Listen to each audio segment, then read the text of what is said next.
va parler des juges d'Arusha, de la Cour africaine des droits de l'homme. Oui. C'est bon? T'es prêt? Oui. Studio, j'arrive avec Tinos.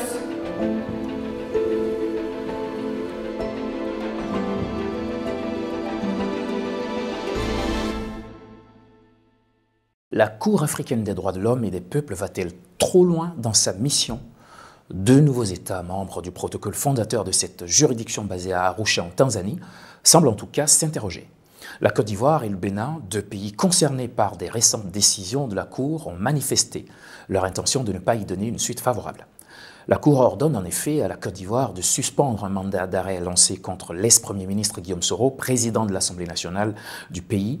Et concernant le Bénin, alors que le pays avait déjà exprimé des griefs contre la Cour, celle-ci a encore ordonné aux autorités béninoises de surseoir à l'organisation des élections communales du 17 mai 2019, suite à une requête de l'opposant Sébastien Javon.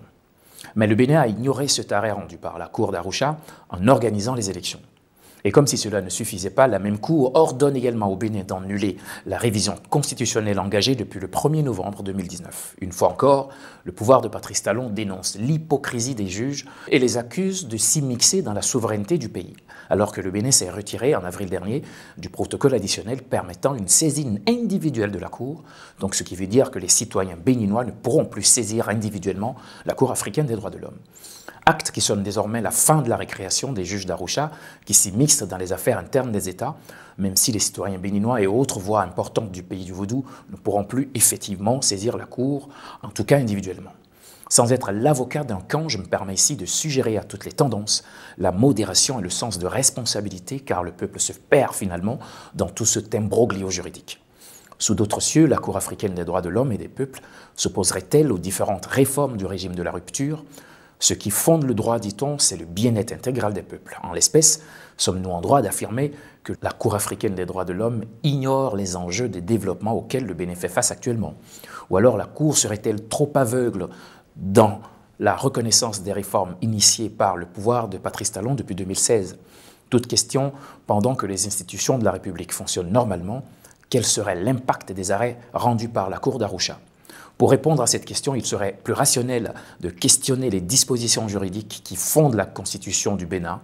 En effet, dans le préambule de l'actuelle Constitution béninoise, il est écrit, je cite, « Nous, peuple béninois, réaffirmons notre attachement aux principes de la démocratie et des droits de l'homme, tels qu'ils ont été définis par la Charte des Nations Unies de 1945 et la Déclaration universelle des droits de l'homme de 1948, à la Charte africaine des droits de l'homme et des peuples adoptée en 1981 par l'Organisation de l'Unité africaine, ratifiée par le Bénin le 20 janvier 1986 et dont les dispositions font partie intégrante de la présente constitution du droit béninois.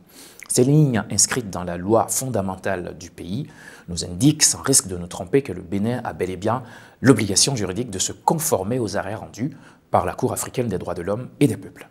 Mais de quels moyens coercitifs dispose cette Cour pour faire plier les États? Aucun, mais vraiment aucun. Même si le peuple éclairé du Bénin reconnaît que le pays de Patrice Talon avance inexorablement sur le chemin du progrès, tant attendu, et aurait pris son destin en main selon le dernier message délivré par le chef de l'État lui-même, il est impérieux de rappeler à ce merveilleux pays qu'il vaut mieux chercher un compromis avec la Cour africaine des droits de l'homme et des peuples, plutôt qu'un bras de fer juridique dont les conséquences au plan diplomatique et géopolitique peuvent probablement être irréversibles.